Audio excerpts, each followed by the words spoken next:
ನಮಸ್ಕಾರ ವೀಕ್ಷಕರೇ, ಗ್ಯಾರಂಟಿ ನ್ಯೂಸ್ಗೆ ಸ್ವಾಗತ. ನಾನು ನಿಮ್ಮ ಕಾರ್ತಿಕ್. ಏಕದಿನ ಕ್ರಿಕೆಟ್ ವಿಶ್ವ ಚಾಂಪಿಯನ್ ಆಸ್ಟ್ರೇಲಿಯಾ ತಂಡ ಗಡಾಫಿ ಕ್ರೀಡಾಂಗಣದಲ್ಲಿ ನಡೆದ ಪಂದ್ಯದಲ್ಲಿ ಅಫ್ಘಾನಿಸ್ತಾನ ವಿರುದ್ಧ ಸುಲಭ ಗೆಲುವಿನತ್ತ ಮುನ್ನುಗ್ಗುತ್ತಿದ್ದಾಗ ಕಾಡಿದ ಮಳೆಯಿಂದಾಗಿ ಅಫ್ಘಾನಿಸ್ತಾನ ವಿರುದ್ಧದ ತನ್ನ ಮೂರನೇ ಹಾಗೂ ಕೊನೆ ಲೀಗ್ ಪಂದ್ಯ ರದ್ದುಗೊಂಡಿತು. ಆಸ್ಟ್ರೇಲಿಯಾ ತಂಡವು ಗುರಿ ಬೆನ್ನಟ್ಟುವ ಸಮಯದಲ್ಲಿ ಮಳೆ ಬಂದು ಸುಮಾರು 30 ನಿಮಿಷಗಳ ಕಾಲ ಮುಂದುವರಿಯಿತು. ಇದರಿಂದ 1 ಗಂಟೆಗೂ ಹೆಚ್ಚು ಕಾಲ ಪಂದ್ಯ ಸ್ಥಗಿತಗೊಂಡಿತು. ಕೊನೆಗೆ ಪಂದ್ಯವನ್ನು ರದ್ದುಗೊಳಿಸಲು ನಿರ್ಧರಿಸಲಾಯಿತು.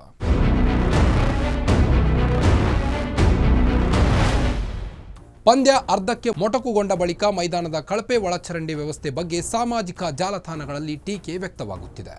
ಮಳೆಯಿಂದಾಗಿ ಮೈದಾನದಲ್ಲಿ ತುಂಬಿದ್ದ ನೀರನ್ನು ಹೊರಹಾಕಲು ಸಿಬ್ಬಂದಿ ಸಾಕಷ್ಟು ಪ್ರಯತ್ನಿಸಿದರು. ಯಾವುದೇ ಪ್ರಯತ್ನಗಳು ಕೂಡ ಸಫಲವಾಗಲಿಲ್ಲ. ಕೊನೆಗೆ ಆಟವನ್ನು ಸುರಕ್ಷಿತವಾಗಿ ಪುನರಾರಂಭಿಸುವ ಬಗ್ಗೆ ಭರವಸೆ ನೀಡುವಲ್ಲಿ ವಿಫಲರಾದರು. ಹೀಗಾಗಿ ಪಂದ್ಯ ಅರ್ಧಕ್ಕೆ ಸ್ಥಗಿತಗೊಂಡಿತು. ಮೈದಾನದಲ್ಲಿ ತುಂಬಿದ್ದ ನೀರನ್ನು ಹೊರಹಾಕುವ ಭದ್ರತಾ ಸಿಬ್ಬಂದಿ ಮಾಪಗಳು ಮತ್ತು ಸ್ಪಂಜ್ಗಳನ್ನು ಸಹ ಬಳಸಿದರು. ಆದರೆ ಸಿಬ್ಬಂದಿ 1 ಗಂಟೆಗೂ ಹೆಚ್ಚು ಕಾಲ ಶ್ರಮಿಸಿದರು. ಮೈದಾನದಲ್ಲಿ ಸಾಕಷ್ಟು ಪ್ರಮಾಣದಲ್ಲಿ ನೀರು ಉಳಿದಿತ್ತು. ಇದಕ್ಕೆ ಮೈದಾನದ ಒಳಚರಂಡಿ ವ್ಯವಸ್ಥೆಯು ಒಂದು ಕಾರಣವಾಗಿದೆ ಎಂದು ಜಾಲತಾಣಗಳಲ್ಲಿ ಟೀಕೆ ವ್ಯಕ್ತವಾಗುತ್ತಿದೆ.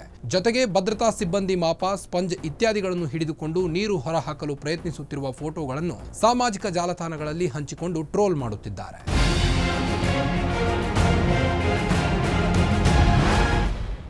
ಸದ್ಯ ಪಾಕಿಸ್ತಾನದಲ್ಲಿ ನಡೆಯುತ್ತಿರುವ ಚಾಂಪಿಯನ್ಸ್ ಟ್ರೋಫಿಯ 3 ಪಂದ್ಯಗಳು ಮಳೆಯಿಂದಾಗಿ ರದ್ದಾಗಿದೆ. ಪಾಕಿಸ್ತಾನ ಮತ್ತು ಬಾಂಗ್ಲಾದೇಶ ನಡುವಿನ ಚಾಂಪಿಯನ್ಸ್ ಟ್ರೋಫಿ ಪಂದ್ಯ ಮಳೆಯಿಂದಾಗಿ ರದ್ದುಗೊಂಡಿತ್ತು. ಗುರುವಾರ ರಾವಲ್ಪಿಂಡಿ ಕ್ರಿಕೆಟ್ ಕ್ರೀಡಾಂಗಣದಲ್ಲಿ ಎಡಬಿಡದೆ ಸುರಿದ ಮಳೆಯಿಂದಾಗಿ ಟಾಸ್ ಸಹ ಕಾಣದೆ ಪಂದ್ಯವನ್ನು ರದ್ದುಪಡಿಸಲಾಯಿತು. ಹೀಗಾಗಿ ಉಭಯ ತಂಡಗಳಿಗೆ ತಲಾ 1 ಅಂಕ ಹಂಚಲಾಯಿತು.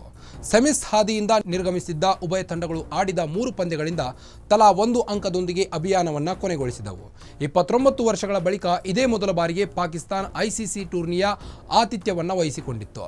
ನ್ಯೂಜಿಲೆಂಡ್ ಮತ್ತು ಭಾರತ ವಿರುದ್ಧ ತಾನು ಆಡಿದ ಮೊದಲ ಹಾಗೂ 2ನೇ ಪಂದ್ಯದಲ್ಲಿ ಸೋತಿದ್ದ ಪಾಕಿಸ್ತಾನ ಸೆಮಿಸ್ ಸ್ಪರ್ಧೆಯಿಂದ ನಿರ್ಗಮಿಸಿತ್ತು. ಈಗ 3ನೇ ಗುಂಪು ಹಂತದ ಪಂದ್ಯ ರದ್ದಾಗಿರುವುದರಿಂದ 1 ಗೆಲುವು ಕಾಣದೆ ಆತಿಥೇಯ ಪಾಕಿಸ್ತಾನ ನಿರ್ಗಮಿಸುವಂತಾಗಿರುವುದು ಪಾಕ್ ಕ್ರಿಕೆಟ್ ಅಭಿಮಾನಿಗಳಲ್ಲಿ ಅತೀವ ನಿರಾಸೆಯನ್ನು ಮೂಡಿಸಿದೆ.